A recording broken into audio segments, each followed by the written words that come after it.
I'll talk on India in the once in a century global change that is underway. So I'll start with my conclusions, give my conclusions, and then explain as to how I have arrived at the conclusions. So my conclusions are that 80% of the world population that we call global south, which is the developing countries, the less developed countries, or what used to be called the third world countries, in my assessment, they are moving towards stability, certainty, and hope. And this is the new world that's being created. On the other side, 20% of the population of the world, which is the industrialized nations, the global north, they are mired in uncertainty and instability. And it is this lot that is moving towards a sharp decline. India has chosen, because of its colonial mindset, to be a part of the global north. And what I see India's foreign policy, at least for the last 10 years, that is a projectionist policy that does not really help improve the lives of India's poor. And my last conclusion is, I expect that in about 10 years' time, by 2035, this new global order will stabilize. Why? I'll explain. Now I go to the start of my talk with those conclusions. Now you see, one of the most spectacular, unexpected thing that has happened in the world in this century has been the rise of China. And it is because of the rise of China that in 2012, President Obama, he ordered the pivot to Asia. Now, pivot to Asia meant that 60% of the US military assets, they would be moved to the Asia-Pacific region under the American Pacific Command to contain the rise of China. That was the idea. Alongside, what happened was that the geopolitics of the world, for the first time, it shifted from transatlantic to Asia-Pacific, our region. Because suddenly now all the great powers, they had an interest in this region. This became the region of economic activity and military contestation. So India suddenly found itself, all this while since independence, India's foreign policy had to be crafted because it was a fringe nation. The center of gravity of the world was elsewhere, as I said. Now suddenly it was in the middle of the whole thing, which is the reason that the great powers of the world, they all wanted India for different reasons. Now, when I talk of a great power, what am I talking about? A nation which has three attributes. First is a country which has the capability to influence events anywhere in the world. That's a great power. Then a great power is a country which can defend its sovereignty all by itself. And the third attribute is a nation that cannot be intimidated, coerced by any other country to change its policy or its action. That's a great power.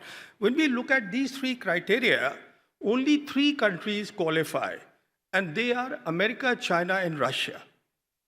Now, we have heard from the Americans say, at least from the first Trump administration, that America this century will be in a contest with China. So this is what they've been saying, this is what the global north believes, and this is exactly what the Indians also believe, all the analysts, because I've never heard anybody say anything contrary. So the thing is, one thinking is that America will be in a contest with China in this century, but there's another thinking, and that is that this first thinking is incorrect. America actually is in a contest this century with the global south nations, which have the backing of a new global governance system, which is totally backed by two great powers, and they are China and Russia, and these are the powers which bring a lot of things on the table. For example, as far as China is concerned, it is the largest manufacturing country in the world, and as far as Russia is concerned, it has the largest natural resources in the world that any country has, something around $75 trillion. So the point is, three things have happened when we say in this once in a century change. The first is that the geopolitics has shifted to Asia Pacific. Second is that there are today three great powers, America, China, and Russia. And the third is that there is a concept that people are not aware of. And that concept is a new global governance system. So that is what we need to understand. Now we know that America won the Cold War. It won the Cold War based on balance of power politics, where it only spoke about a zero-sum game. Security was absolute security. What that meant was that if I have to win, then you have to lose. Because everything was predicated on America's military power. So this was American power, and they won the Cold War in 1991. Soviet Union demise happened. And from 1991 and until 2012, as I said, when the pivot to Asia was ordered by Obama, it was a unipolar world. There was a single global hegemon, the superpower America. So the Americans, in these years, they framed the rules for the world. They decided what the world will do, what will be the institution and how they'll work. And therefore, under their benediction, globalization happened, globalization of trade. But now the world has become multipolar. But if you see in that thinking of the Americans and the global north, it is all about domination.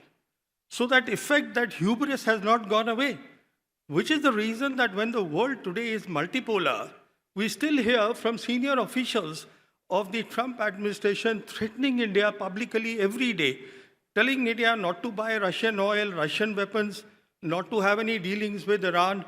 So this is the framework, or this is the thinking which is about domination. Now I come to this new global governance system that I mentioned, that perhaps not many in this country even understand what it is about. See, it all started in 2012 with the coming of Xi Jinping as the president of China. And the first overseas visit that Xi Jinping had was in March 2013, and he went to Russia. And there Xi Jinping had a long talk in Russia with President Putin. The two leaders, they realized that they actually had a new vision for the world. So once that was understood, and the two leaders were happy with that, on the same trip, Xi Jinping also addressed the Moscow State Institute of International Relations, where he gave two very important concepts. I wish the people in this country try and understand those concepts. So the first concept was a new type of international relations built on geoeconomics. And the second was community of shared future for mankind. I need to elaborate both a bit. Now, when we talk of geoeconomics, a new type of international relations, we are talking of trade. And when we are talking of trade, it is very obvious that every country should have the liberty, should have the strategic autonomy to decide with which country you want to do trade and with which country you don't want to do trade. That means there should be mutual respect. That means there should be equality. That means you should work under the United Nations. So the point to make here is that in the multipolar world that these two great powers talk about, and where they talk about new type of international relations, they are actually talking about strategic autonomy to all the countries. And how many countries are there? 193 countries are there today under the United Nations. So big or small, they should have the liberty to decide what exactly they want to do and where they do the trade. So that is one part. So therefore, when I hear from our External Affairs Minister Jaishankar talk about that I have strategic autonomy, India has strategic autonomy to decide you want to be with this or with that, the point is in this thinking, every country has strategic autonomy in this new thinking, because after all we say, India says that we are part of the global south. Now, Jaishankar then also talks about that, because of strategic thinking, I can decide that I'll do trade with, I'll talk with Europe, I'll talk with so-and-so. What he's talking about then is power centers. He's talking about blocks. So the first point was about trade. Now, if you have to do trade and if you have to look at development, it is absolutely critical that peace be there. And peace cannot be absolute. So therefore, what is required is a common peace. A common security, a relative security, not absolute security. What that means is that all the countries which have a problem, they should ideally they should all come inside the tent. They should all be inside the tent, and there should be communications, and there, the difficult issues, they should be able to discuss with one another. When I say difficult, that means their core concerns. And this is precisely what President Putin in 2024 called, he gave this concept of Eurasian security architecture. This is precisely about relative security, something that in my country, the government doesn't understand. They'll look for absolute security because the focus should be on development. That is the key thing, according to this sort of thinking. And the same thing, what Putin said was earlier said by Xi Jinping in 2022 when he gave the concept of global security initiative. So this is one part. This is about new type of international relations. Now the second part, what Xi Jinping said, which is about community of shared future of mankind. Now I want to just tell the audience here, I'm not trying to put across Xi Jinping's point here. But the thing is that I have traveled. I understand the Russian point of view. I understand the point of view even of the small countries in my neighborhood. They all share this point of view that I'm talking about. And as I said, there is a vision of Russia vision and today the Chinese vision, which is completely aligned for the new century, once in a century change that is happening now. So under this shared future, what we are talking about is two things again. As far as the Chinese are concerned, they are talking about national rejuvenation. And they are talking about the shared future for the mankind. And these both, they complement one another, they support one another. The whole idea is that first the nation has to be strong, that is national rejuvenation. And after that, then the nation goes out and then helps the other country create a community of shared future. I mean, there are lessons for India in this. So, when we talk of national rejuvenation, I have already said that China today is the largest manufacturing nation in the world. 31% of the world manufacturing happens in China. Then China is the innovator. Most of the industrial supply chains, they end up in China. Most of the value supply chains, the entire stacks, they end up in China. Then China is building up its internal capacities to support both these supply chains. All this is happening.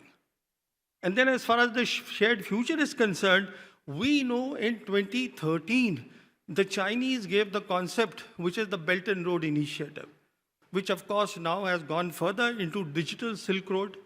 So under the Belt and Road Initiative, whether Indians and the Americans call it a debt trap or whatever, the reality is that out of 193 countries of the world, 151 countries have joined the Belt and Road Initiative of China. Which is why I said it is not about China. America is not competing with China. America today is competing with the global south, where the Belt and Road Initiative has gone, and it has gone to the African continent, it has gone to Latin America and Caribbeans, it has gone to the Pacific Oceans, which we called Oceania, it has gone to Southeast Asia, it has gone to Middle East, it has gone to the entire Eurasian landmass. That is what we are talking about. Now, once we understand, get this correct, then there are two institutions which have been created under this new global governance system. And one is BRICS. And BRICS, again, when you look at the foundation of BRICS, that comes from RIC, which is Russia, India, China. For whatever reason, India's contribution in this was never much. Because this whole idea of RIC, it came from the Russians. From the Russian Foreign Minister Primikov, who in the late 90s, because Russia is a huge landmass, they have a foreign policy which looks east as well as west. So to counterbalance the West, because they always have been great strategists, to counterbalance the West, he thought of getting these three countries, the populous countries, together and create this concept of RIC. The other two countries went along with Primikov's idea, And very soon the Chinese caught up because the Chinese strength was their economy. So they realized that yes, we can also contribute meaningfully into RIC, but the Indians went along. Now it is this RIC that grew into BRICS, and today it is BRICS Plus. And today we have 10 BRICS members, 10 BRICS plus members, and President Trump is terrified of BRICS. Why? Because BRICS contributes 39% GDP to the global economy, and BRICS today has a combined population of about 40% of the world, which is their GDP is more than that of the G7, which is why Trump and the global north, they are worried about this. On the other side, then there is what is called the SCO, Shanghai Cooperation Organization. Now this grew, this was in the 90s, but this came, it was called Shanghai 5. But it was only in 2001 that this name was given to it, which is Shanghai Cooperation Organization. And earlier the focus was terrorism. But now after it became SCO, then they started looking at indivisible security. What I said is the common security, which is a relative security. So that became their focus. So basically what these two organizations were doing is looking at the two strengths of America and how to take them on, how to dilute them. Because one strength of America is its military power. Even today, America has something like 800 military bases across the globe. So they look at absolute security. This system looks at, I said, relative security, or what is called indivisible security. And as far as BRICS is concerned, their key focus was on taking on the other strength of America, which is the American dollar and the dollar payment system. So it was not to replace the dollar, it is to displace the dollar. And plenty of work has happened in displacing the dollar. And recently we had the Shanghai Cooperation Organization summit in China, where even Prime Minister Modi was gone, but that was for an entirely different reason why he went there. So there they have merged the two. In other words, what we will see very soon is that these two organizations will come together.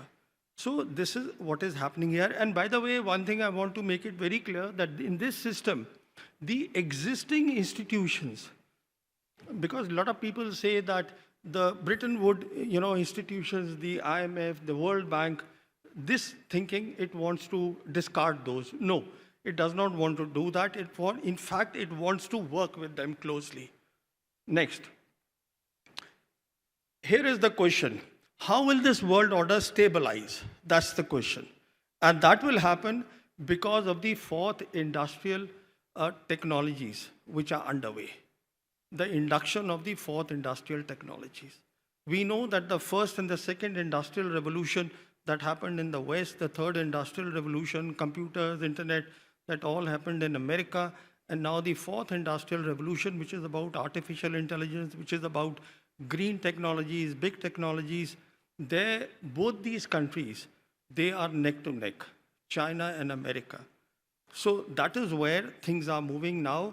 And as far as the Chinese are concerned, a lot of work they are doing. I'm sure there are a lot of people who are aware of artificial intelligence, and they are aware of the stack of the artificial intelligence. When we talk of the stack of the artificial intelligence, we are talking about hardware. And hardware today, China and America, they are neck to neck. Why I say that is because this was said precisely by Jensen Huang, who is the CEO of NVIDIA. Recently, he was asked and he said that, look, they are just nanoseconds behind us. So hardware, it's neck to neck. Software, the Chinese are good. Human talent, the Chinese are very good. And as far as data is concerned, Chinese have it. And as far as applications and integration of AI is concerned, well, they are way ahead of America. Because it has long been said that as far as Americans are concerned, they do the innovation, the commercialization, and earning the money is done by the Chinese. So the point to make here is that this is where I believe that by 2030, why I say 2030 is because the Chinese in 2017 gave a plan which is called the AI Development Plan. And Eric Schmidt, who is a former CEO of Google, according to him, his explanation is that by 2030, when this plan will be done, the Chinese will dominate the AI industries of the world. That is what he has said. So give another 5 years. So by 2035, what will happen is, when you extrapolate, when you look ahead how things are, that maximum countries of the world, which is the global south, as I said, that is the new world order, they will have the industries based on artificial intelligence and of the Chinese. This is where the world is going. In other words, when you bring in the green technology, the new industries, or you bring in the AI industries, you're talking of standards. Standards is the key thing. So what is happening right now in the world is, as far as the internet is concerned, it's already split. We are talking about splinternet. So there are subsea cables which are of the Chinese, and there are subsea cables which are of the Americans. And along with that, what will happen is, sometimes around 2030 until 2035, we'll be seeing that there will be two streams of technologies. One, the American technology, and one, the Chinese technology. And all this tech war that Trump or the Biden administration were doing with China, that will stabilize for the simple reason that standards will be set. So many countries in the world would have taken this technology or that technology. So this is one way that things will stabilize. Now, because there is paucity of time, and so I will skip over this. You see, this is a very expansive subject. But I have basically tried to answer the questions that I said. Now let me come to India a bit, that is important. Now, as far as India is concerned, you see, I see no clarity on China in India, and I see no clarity at all in understanding what is this new global governance system all about. I find our diplomats, retired diplomats, serving diplomats talking of China, that China in 2005, we did this, 2008. For God's sake, the world changed in 2012. So even if you have 40 years experience as a diplomat, the fact of the matter is only last 13 years count. And they count only if you have actually studied this new global governance system and what is going on here, what the Russians are doing, what the Chinese are doing, and how they are contributing to the global south, and how their confidence is building up of the global south. So that is not being done, unfortunately, in India, in any of the institutions that work on the Chinese or the Chinese studies. This is what I have found. Now, the long and short is that, Galwan killings happened on 15th of June 2020, and after that, Modi government decided that we should completely align with the Americans. See this irony of the whole thing. The world has changed. There are three great powers. The center of gravity is here. China is our neighbor. Russia is our trusted friend. It's also right here. But we have put all our eggs, our entire foreign policy, with a country which is more than 12,000 kilometers away.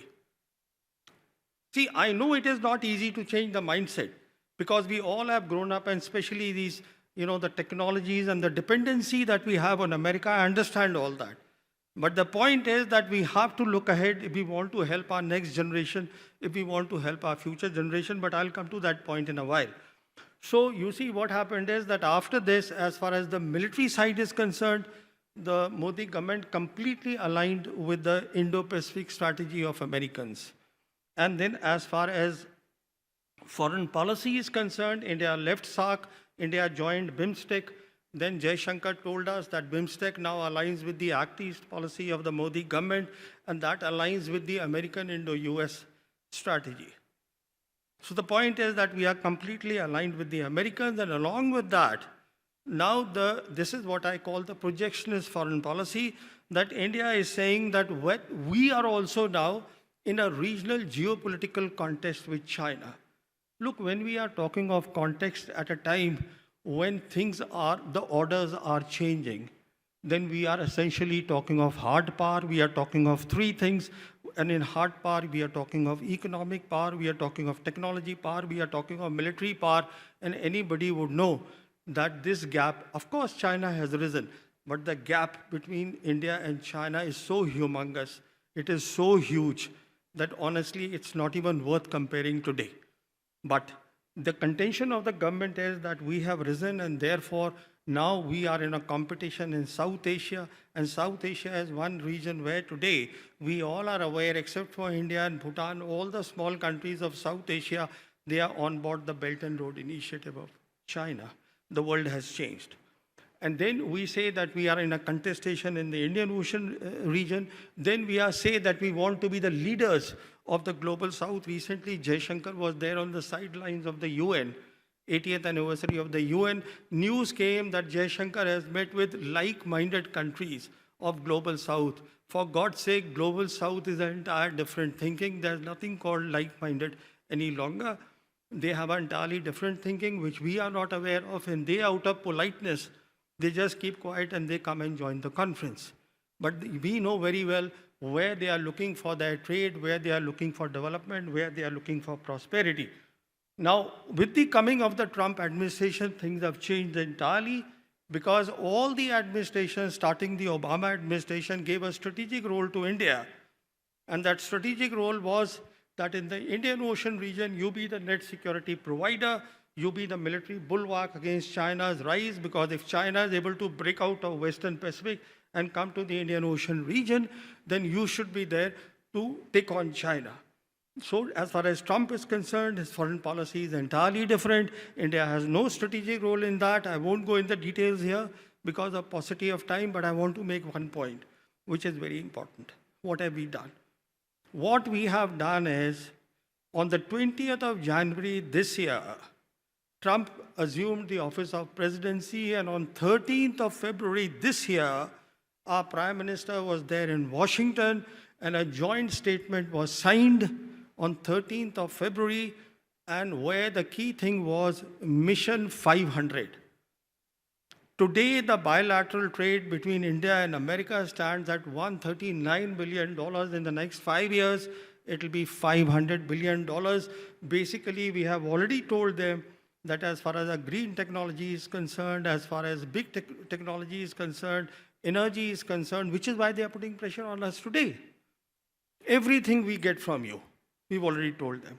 Because we want to be there, because we want to continue, or we want to project that we are in a regional geopolitical competition with China. So the point I'm making is that there is a need for most of us, especially the young people, to understand what is this global governance system, because you are the people who will see through this century. And in this century, there should be clarity that we are talking about an entirely different world where multipolarity will mean strategic autonomy for each country, where there'll be multilateralism in trade, where the concept of indivisible security will be there. It is all doable. If I had time, I would explain also how. Then we are talking of globalization. We are not talking of deglobalization, de-risking. We are not talking of dominance. We are talking of partnership. We are not talking of competition. We are talking about equality. We are not talking about being subservient to the Americans. We are not talking about, because we have a choice. But what have we chosen? Now please see for this. This is my last point that I want to make. What we have chosen is to be subservient to the Americans, to their diktats, to their whims and fancies. It is not the last time that Trump has become president. There'll be another Trump, another person who will have, because it's a mindset that continues. It is not going to go away at all. And with that, our foreign policy hinged there, we will have a hostile neighborhood. Because we will have a hostile neighborhood, no country can focus on development. I disagree completely with our external affairs minister, who says that India's rise will happen amidst uncertainty and volatility. No country rises amongst uncertainty. And the last important point is, we will be perhaps by 2035 totally strategically isolated in our own region. And how that will happen is because our technologies of the fourth industrial revolution, they'll come from America, the others will come from China. There will be problems of interoperability. What we are getting on the other side is an entirely different ballgame. We are getting a partnership. We are getting a partnership in a governance system because we are 1.4 billion people. We are a huge market. We have young people who are very intelligent. Why do they run to America or to go to the West? That has to stop. And why that has to stop is because some understanding has to come that the world has changed. For our strategic requirements, for our military requirements, we should go to Russia. For our non-strategic requirements, we should go to China. So my point is, we owe this to our next generation, our young people, that there should be a clear understanding of where the world is going. And this is a very critical time. Thank you so much.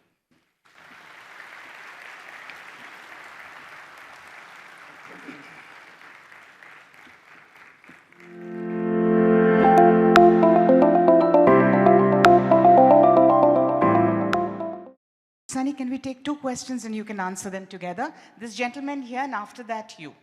After him.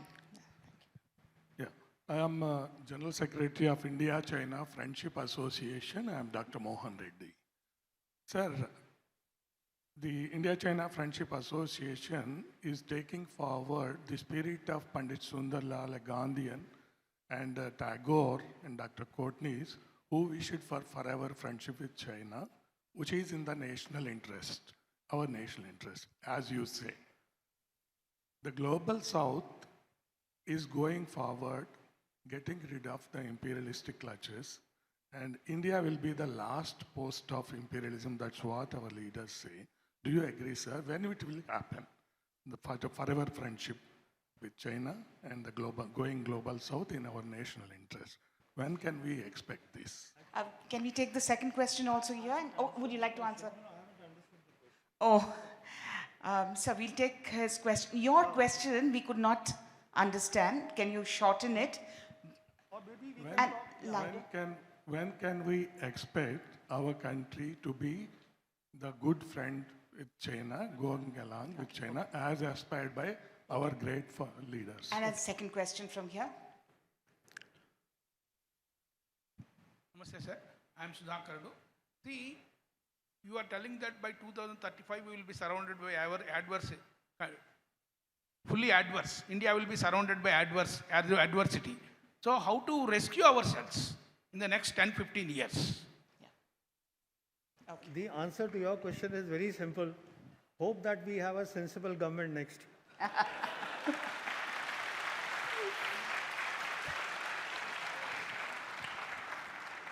Now, you see, as far as your question is concerned, which is absolutely interesting, and the point here is that first of all, Indians have to accept the reality that China today is a great power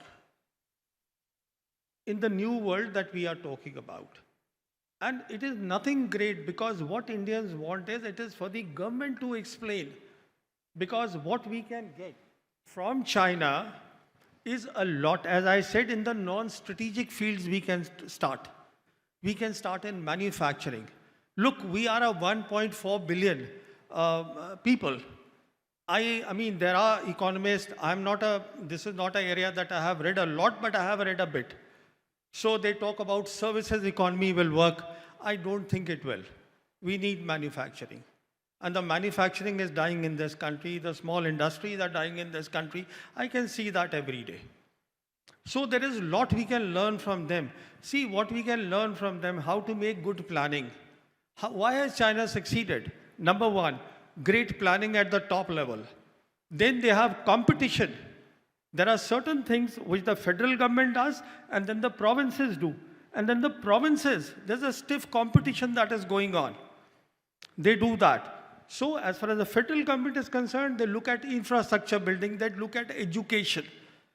You know it, I'm sure, that when Deng Xiaoping enunciated his 4 modernizations, he made it very clear, education will be there as part of this 4 modernization. And today, as far as China is concerned, it has one of the best education systems in the world. It produces more STEM students, more engineers, more thinkers than are there in America, and whoever is there in America are also Chinese. You see? So the point I'm making is that China is our neighbor. And look, I understand this whole thing about the border issue. Border should not be the central issue. The modus vivendi was set with Deng Xiaoping. And there the key word that came out was the Asian century together. Of course, today we are nowhere near them in hard power. But if you look at the overall concept of cooperation, the one that I am talking about, the new global governance system under that, there's plenty that the two countries can do together. And then we are doing all this in partnership. And there's another thing I want to tell you. One concept of China, which was given out by Xi Jinping, is called the Global Civilizational Initiative. A similar thing has been said by Putin also. And that is, we don't want to interfere in any other country's culture, in their way of thinking. We want to learn from it. You see, now they are a civilization state. Unlike America, it's a nation state. China is a civilization state. India says it is a civilization state, but actually it is not. Because our civilization is also the Mughal Empire. We are disowning it. So how do we become a civilization state? It can't just be the Vedic age. There's much more to India. India today, as I stand here as an Indian, I am actually proud from where we have come. See, all these iconic monuments the Mughals made, the gardens they made, there's so much that we learned from everybody. So much we knew, and this is what India is all about. Now, if you want to start dividing your, this period from that period, and then you call yourself a civilization state, well, you aren't. But there are countries like Russia, there are countries like China, which are civilization state, which understand the importance of civilization. And if I can just take one more minute. I'll tell you where the problem started between China and America. Perhaps many may not know that in 2009, when President Obama was there, Hillary Clinton was the Secretary of State. And she sent her special anniversary envoy, Brzezinski, to China. And he went there with the offer of G2. Now, G2 is again a term which is very loosely understood in this country. G2 basically meant was that we have created the institutions, we created the UN, we created the Bretton Woods institutions, and now you have grown economically, because after all, after this 2001, when they joined the WTO, the Chinese, after that there was a rapid economic rise of China. So you partner with us in what we have created. This is G2.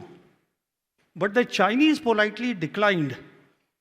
And in 2012, which is why Obama ordered the pivot to Asia, Xi Jinping, as the vice president, visited America in 2012. And he gave the new concept of new type of major power relationship, which basically meant let's have mutual respect, mutual admiration, non-interference, and let us work together, and there is enough space for everybody to grow. Here is the point. The key philosophy of the new global governance system is win-win. We all can win together if we are together. And that is the whole concept. It is applicable to international relations as much as it is applicable to today's India. You see, today's India can only win if all the people of all religions, castes, and subcastes, they all have to work together. Only then the country can progress. So here, I would like to bring to your notice our leader, Devulpalli Venkatesh Rao, D.V. Rao. He wrote in 1971, all the global south countries can develop independently when they get rid of the imperialist grip and take the help from socialist countries like China. Then only it is possible for a third path of development, or what you are envisioning, a new world development, model of development. He wrote in 1971 in his book. Thank you, Is there sir. a third path for Indian economy like that? Thank Hope you. Thank that you. will come, sir. Thank you. Mr. Thank Sawhney, you I for can the opportunity. see at least 10 other people in the audience wanting to ask questions, but we have run out of time. Thank you so much for Thank you this for the time. wonderful talk. Thank you very much. Thank you.